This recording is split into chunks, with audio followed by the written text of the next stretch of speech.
नमस्कार दोस्तों, फिर से एक बार स्वागत है आप सबों को हमारे चैनल स्टोरी हेवन में। आज हम फिर हाजिर हुए हैं एक नई जानकारी लेकर। तो चलिए इसे शुरू करते हैं। रामायण से हमें सीखना चाहिए 15 बातें। मनुष्य के जीवन के बड़े से बड़े दुख को, बड़ी से बड़ी समस्या को दूर करना सिखाती है। यह है रामायण। रामायण की कहानी हम लोग बचपन से सुनते और देखते आ रहे हैं। प्रभु श्री राम का जीवन आपको सिर्फ एक कहानी की तरह पता है, लेकिन रामायण के अंदर जो जादुई और रहस्यमय ज्ञान छुपा है वो किसी को नहीं पता। आज हम उसी ज्ञान को आप सबों को देने वाले हैं।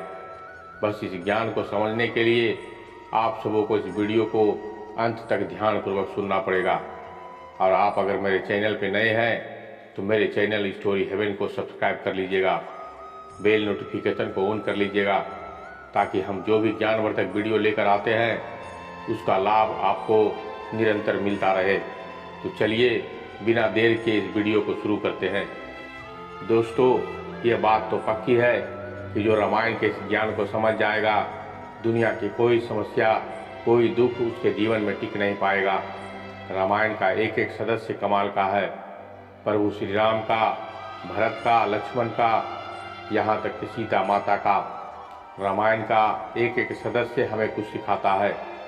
चाहे वो रामायण में राम हो, रावण हो या कुंभकर्ण ही क्यों न हो, दोस्ती निभाना, प्यार निभाना, रिश्ते निभाना हर इंसान को रामायण से कुछ जरूर सीखना चाहिए।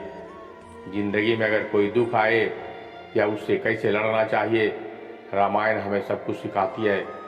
आज हम उसी रामायण की 15 शिक्षाओं के बारे में विस्तार से चर्चा करेंगे। रामायण की पहली शिक्षा ये है कि अपनी ज़िंदगी के गहरे राज अपने सगे भाई, अपने करीबी इंसान से कभी नहीं बताने चाहिए। प्रभु श्री राम और रावण का युद्ध चल रहा था तो राम जी ने रावण पर बहुत अस्त्र चलाए। रावण ने कुछ पल के लिए मरता तो था, फिर वो जिंदा हो जाता था। वो बहुत हैरान हो गए कि रावण आखिर मर क्यों नहीं रहा है। तब विभीषण ने राम जी को कानों में आकर कहा कि रावण की नाभि में एक अमृत कुंभ है। आप जैसे ही उसे मारते हैं वो उस अमृत से वापस जिंदा हो जाता है। और यह बात विभीषण के अलावा किसी को भी पता नहीं था। फिर प्रभु श्री राम ने रावण की नाभि में बाणों से प्रहार किया और उसके नाभि में जो अमृत था वो सूख गया और उसके बाद ही रावण की मृत्यु संभव हो सका। ऐसे तो जो बुराई के रास्ते पर चलता है उसका अंत जरूर होता है, लेकिन यह कहानी हमें शिक्षा देती है कि अपने गहरे से गहरे राज हर किसी को नहीं बतानी चाहिए। कई बार हम लोगों को ऐसी राज बता देते हैं कि भविष्य में उसके लिए हमें पछताना पड़ता है कि काश हमने उसे सारी बातें बताई। अगर नहीं बताई होती तो आज ये राज का राज रहता, तो आज हमारी ये हालत ना होती। हम अपनी कमजोरियां, अपने गहरे राज अपने बुरे वक्त में लोगों को बता देते हैं। हमारे बताए गए गहरे राज का एक दिन जरूर फायदा उठाते हैं लोग। रामायण से शिक्षा हमें जरूर लेनी चाहिए। चाहे कोई कितना खास क्यों ना हो, चाहे कोई कितना ही करीबी क्यों ना हो, किसी को अपने ऐसे राज नहीं बताने चाहिए जो भविष्य में हमारे लिए दुखों का कारण बन जाए। रामायण की दूसरी शिक्षा यह है कि प्रभु श्री राम से दोस्ती निभाना सीखना चाहिए। रामायण में दो ऐसे पात्र हैं, दो सगे भाई, सुग्रीव और बाली। बाली बहुत ही बलशाली था। उसने अपने शक्ति के दम पर सुग्रीव से सब कुछ छीन लिया, राज भी छीन लिया और तो और उसकी पत्नी को भी उसे छीन लिया। सुग्रीव को अपनी जान बचाने के लिए इस राज्य को छोड़कर जाना पड़ा और वो छुप कर जीने लगा। उस समय प्रभु श्री राम का वनवास चल रहा था और रावण सीता को अपहरण करके ले गए थे। तब उनकी दोस्ती हनुमान जी ने सुग्रीव से कराई थी और श्री राम ने उसे वचन दिया कि तुम्हें तुम्हारा राज्य वापस जरूर मिलेगा। तो राम जी ने अपने वचन को पूरा किया और सुग्रीव को वापस से राजा बनाया।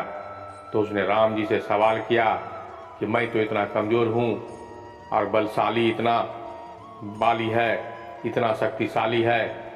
वो सिर्फ दोस्ती नहीं की बल्कि उस दोस्ती को निभा कर दिखाया। हालांकि आजकल लोग सब कुछ देख समझ कर किसी से दोस्ती करते हैं। जो ज़्यादा धनवान होता है, जो ज़्यादा शक्तिशाली होता है, जो बड़े पद पर होता है, जो हमें हर तरह से मदद कर सकता है, लोग उसी से ही रिश्ता जोड़ते हैं। जिससे कोई फायदा नहीं होता उससे कोई रिश्ता नहीं जोड़ता। सुग्रीव राम से कहने लगा कि मैं तो आपके किसी काम का नहीं हूँ, लेकिन आपने फिर भी मित्रता को निभाया। इसलिए रामायण हमें यह शिक्षा देती है कि मित्र वही है जो हमारे दुख सुख में हमारे साथ खड़े हो जाए। रामचरितमानस की एक चौपाई भी है, जे नहीं मित्र दुख होई दुखारी, ते नहीं बिलोकत पातक भारी। इसका अर्थ है कि जो लोग अपने मित्र के दुख में तकलीफ में उसकी मदद नहीं करते, ऐसे इंसान को देखने से ही पाप लग जाता है। दोस्त वो है जो दुख में काम आए। वो दोस्त किस काम का जो सिर्फ मज़ा मस्ती करने के लिए ज़िंदगी में साथ हो। इसलिए मित्रता तो वो है जो मुश्किल वक्त आने पर आपके साथ खड़ा हो जाए। रामायण की तीसरी शिक्षा है कि अपनी दी हुई जुबान से कभी नहीं बदले। रावण का एक भाई विभीषण भी था। जब उसने ये देखा कि मेरा भाई अधर्म के रास्ते पर चल रहा है, वो गलत रास्ते पर चल रहा है, इसका सर्वनाश निश्चित है, क्योंकि वो मेरी बात सुनना ही नहीं चाहता। कोई भी उसके भले की बात करता है तो वो उसे अपना दुश्मन समझने लगता है। इसलिए विभीषण रावण का साथ छोड़कर प्रभु श्री राम के शरण में आ गए। जब वो प्रभु श्री राम के पास आया तब सारी वानर सेना उसका विरोध करने लगे कि आप इसे स्वीकार मत कीजिए, ये दुश्मन का भाई है, ये हानि पहुंचा सकता है, इसकी वजह से हम इस युद्ध को हार सकते हैं। प्रभु श्री राम ने कहा कि अगर यह मेरी शरण में आया है और मुझसे सहायता लेने आया है तो चाहे यह युद्ध मैं हार ही क्यों न जाऊं, फिर भी मैं इसको ठुकराऊंगा नहीं। जैसे वो प्रभु श्री राम के पास आया है तो प्रभु श्री राम ने विभीषण से कहा कि लंका का राजा तुम्हारे जैसा एक धर्मात्मा इंसान होना चाहिए, और उन्होंने उसे वचन दे दिया कि लंका के राजा आप ही बनोगे। जब उन्होंने विभीषण को ये वचन दिया तो सबने राम जी से पूछने लगे कि आज विभीषण आया है, कल अगर रावण आ गया आपके पास कि मैं आपसे युद्ध नहीं करना चाहता, आप जो कहेंगे मैं वैसे ही करना चाहूँगा, तब आप क्या कहेंगे? तो राम जी ने कहा कि रावण को मैं अपनी अयोध्या का राज दे दूंगा। तो सभी लोग प्रश्न करने लगे कि आप अगर अयोध्या का राज दे देंगे तो आप कहाँ जाएंगे? तो प्रभु श्री राम कहने लगे कि मैं तो इस जंगल में ऋषि मुनियों के संग में जीवन व्यतीत करूंगा। प्रभु श्री राम ने कहा कि मुझे प्राणों का ही त्याग क्यों न करना पड़े, लेकिन जो मैंने एक बार वचन दे दिया तो उससे पीछे मैं कभी नहीं हटूंगा। आजकल लोग हर थोड़ी देर में अपनी बातों से बदल जाता है, अपनी जुबान से बदल जाते हैं। किसी की बात का आजकल कोई भरोसा नहीं है। चाहे कोई कितनी कस्में ही क्यों न खा ले, कितने ही वादे क्यों न कर ले, सब झूठ लगता है। बातें करना, वादे करना, कस्में खाना बहुत आसान होता है, लेकिन उसे निभाना बहुत मुश्किल होता है, जो हर किसी की बस की बात नहीं होता। और जो इंसान अपनी बातों का ही पक्का नहीं होता वो जिंदगी में कभी भी एक अच्छा इंसान नहीं बन सकता। रामायण की चौथी शिक्षा ये है कि कभी भी अपनी शक्ति, अपने पद और पैसे का अभिमान नहीं करना चाहिए। रावण के पास इतनी शक्ति थी कि उससे अपनी मौत को, काल को अपने पैरों के नीचे दबा कर रखता था। जिन 9 ग्रहों को लोग पूजा किया करते हैं वो उसके दरबार में हाथ जोड़े खड़े रहते थे। सारे देवताओं को उसने जीत रखा था। ऐसा कोई नहीं था जिससे रावण को डर लगता था, और उसी शक्ति की अभिमान में एक दिन उसका सर्वनाश हो गया और सब कुछ खत्म हो गया। ये कहानी रावण की नहीं, हर उस इंसान की है जो अपने पैसों का घमंड करता है, अपने रूप रंग का घमंड करता है, अपनी ताकत या पद का घमंड करता है। जब वक्त बदलता है ना तो ऐसे लोगों को कोई भी नहीं पूछता, क्योंकि अहंकार में अपने आप न जाने कितने लोगों का दिल तोड़ देते हैं, न जाने कितने रिश्ते खराब कर देते हैं, और जब उन्हें ज़रूरत पड़ती है तो कोई उनके साथ नहीं होता। आप जीवन में कितने ही बड़े इंसान क्यों न बन जाओ, या आप में कितनी भी खूबियाँ क्यों न हो, लेकिन उसका अभिमान अपने दिमाग पर मत चढ़ने देना। रामायण की 5वीं शिक्षा ये है कि जो कोई भी पर स्त्री में या पर पुरुष में वासना का भाव रखता हो उसका सर्वनाश जरूर होता है। रावण की पत्नी मंदोदरी बहुत सुंदर थी, लेकिन उसके बाद भी वो खुद भी विवाहित था, और जिस स्त्री के लिए मन में वासना का भाव हो और अगर वो भी विवाहित है तो ऐसे व्यक्ति का नाश जरूर होता है। आजकल तो लोग कहते हैं कि शादी के बाद भी पुरुषों को कई स्त्रियों से संबंध होते हैं, स्त्रियों को कई पुरुषों से संबंध होते हैं। ये कलयुग है, लोग कहते हैं आजकल ये सब चलता है। मनुष्य एकदम जानवर बनता जा रहा है, ना कोई मर्यादा, ना कोई बंधन है, ना ही कुछ सही गलत की समझ है इंसान को। बस जो मन को अच्छा लगे वो ही करते हैं। जो लोग अपने जीवन साथी को छोड़कर इधर उधर भटकते रहते हैं, एक उनका खुद का परिवार भी बर्बाद हो जाता है, सब कुछ खत्म हो जाता है। एक अच्छे इंसान की यही तो पहचान है कि वो सिर्फ अपने परिवार की खुशी के लिए जीता है, उसका परिवार ही उसका सब कुछ होता है। तो रामायण से यह शिक्षा जरूर सीखनी चाहिए, किसी दूसरे पुरुष या स्त्री की वासना का भाव नहीं आनी चाहिए। वासना का भाव आने से जीवन में सिर्फ दुख ही मिलता है। रामायण से छठी शिक्षा हमें ये लेनी चाहिए कि भाई कैसा होना चाहिए। राम और भरत से सीखना चाहिए। लोग आजकल लड़ते हैं जमीन जायदाद के लिए, पैसों के लिए, धन के लिए, लेकिन राम और भरत के बीच क्या बहस छिड़ी थी कि राम भरत से कहते थे कि राज तुम संभालो, भरत राम जी से कहते थे कि राज सिर्फ आपका है, मैं कभी राज्य नहीं संभालूंगा। आजकल दो भाई लड़ते हैं अपने हक के लिए, और रामायण में दोनों भाई लड़ रहे थे त्याग के लिए, समर्पण के लिए।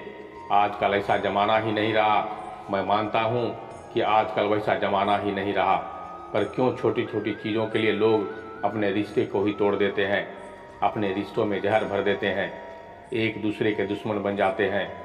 अगर आप त्याग नहीं कर सकते तो कम से कम अपने रिश्तों को खराब तो मत कीजिए। रामायण से सातवीं शिक्षा हमें यह सिखाती है कि एक राजा को देश कैसे चलाना चाहिए। अपनी प्रजा के सुख के लिए प्रभु श्री राम ने अपने हर सुख का त्याग कर दिया, इसलिए पिता महाराज दशरथ उन्होंने अपने पुत्र का ही त्याग कर दिया। पूरा जीवन वो इसलिए जीते रहे कि मेरी प्रजा को सुख मिले। जिस राजा के राज्य में लोग दुखी और परेशान रहते हों, उस राजा को कभी सफल राजा नहीं माना जाता, कभी सफल शासक नहीं माना जाता है। लोगों को जहाँ रहने को घर नहीं, खाने को भोजन नहीं, कमाने को व्यापार नहीं, लोग तड़प रहे हैं, परेशान हो रहे हैं, और कोई नहीं उनकी सुनने वाला, तो ऐसे राजा को कभी भी एक सफल राजा नहीं माना जा सकता। इसलिए रामायण से जरूर सीखना चाहिए कि असली राजा वही है जो अपनी प्रजा को खुश रखे। रामायण की आठवीं शिक्षा हमें ये सिखाती है कि माँ बाप की इज्जत करना प्रभु श्री राम से सीखना चाहिए। उनके राज्याभिषेक की घोषणा हो चुकी थी, अयोध्या के राजा कल प्रभु श्री राम बनेंगे, लेकिन रातों रात सब कुछ बदल गया। और कैकेयी ने वरदान मांगा महाराज दशरथ से, राम को वनवास मिले, मेरा पुत्र भरत को अयोध्या का राज्य। उन्होंने जरा से भी शिकायत नहीं की कि आप तो मुझे राजा बनाने वाले थे और मुझे वनवासी बना रहे हैं। बिना पिता के मुंह से कहे उस वचन को कैकेयी के मुंह में सुनकर उसकी आज्ञा का पालन किया और वो वन जाने को तैयार हो गए। वनवासी की तरह 14 साल वो वन में बिताए, लेकिन वो अपने पिता को झुकने नहीं दिया। आजकल तो माँ बाप सिर पीटते हैं कि बच्चे सुनते ही नहीं, जो काम बोलो वो हर काम उल्टी करते हैं, जो कि सोच ही अलग है। और तो और आजकल तो लोग अपने माँ बाप के साथ तो रहना भी नहीं चाहते। उस समय में लोग तरसते थे कि हम अपने माँ बाप के बिना नहीं रह पाएंगे, और आजकल लोग कहते हैं कि हम अपने माँ बाप के साथ नहीं रह पाएंगे। इस कलयुग में ना लोग का दिल बहुत छोटा हो गया है, घर तो बहुत बड़े हो गए हैं कि उसमें अपने स्वार्थ के अलावा किसी के लिए कोई जगह नहीं बचता, फिर चाहे वो सगे माँ बाप ही क्यों ना हो। रामायण से शिक्षा जरूर लेनी चाहिए कि दुनिया में किसी की इज्जत करो या ना करो, लेकिन अपनी माँ बाप को इज्जत जरूर करना। रामायण की 9वीं शिक्षा हमें यह सिखाती है कि छोटे लोगों से कभी सलाह नहीं लेनी चाहिए। कैकेयी की दासी थी मंथरा, जो कैकेयी अपने पुत्र भरत से भी ज़्यादा प्यार प्रभु श्री राम से करती थी, लेकिन मंथरा ने उनकी ऐसी बुद्धि फेर दी कि रातों रात राम को वनवास भेज दिया। जो छोटे लोग होते हैं ना, उसकी बुद्धि भी छोटी होती है। जो लोग सब बातें अपने नौकरों से शेयर करते हैं या उनसे सलाह लेते हैं, वो ज़िंदगी में कभी कोई काम ढंग से नहीं करता, क्योंकि उनकी बुद्धि इतनी चलती है कि वह आपको उतना ही सलाह देंगे। सलाह अपने से बड़े और समझदार इंसान से लेनी चाहिए, जिसे सही गलत की समझ हो। रामायण की 10वीं शिक्षा हमें ये सिखाती है कि कभी भी अपने दुश्मन को छोटा नहीं समझना चाहिए। वास्तव में तो किसी को भी कम नहीं समझना चाहिए। रावण एक राक्षस कुल में पैदा हुआ था, जिसका देवताओं के साथ युद्ध चलता रहता था। बंदरों को, इंसानों को वो कच्चा चबा कर खाता था, इसलिए उसे किसी से डर नहीं लगता था। जब उसे पता चला कि मानव और बानर मुझसे लड़ने के लिए आ रहे हैं, तो उसके मन में ये बात चलने लगी कि उन लोगों को तो मैं कच्चा चबा जाऊंगा, इन लोग हमें क्या कुछ बिगाड़ेगा।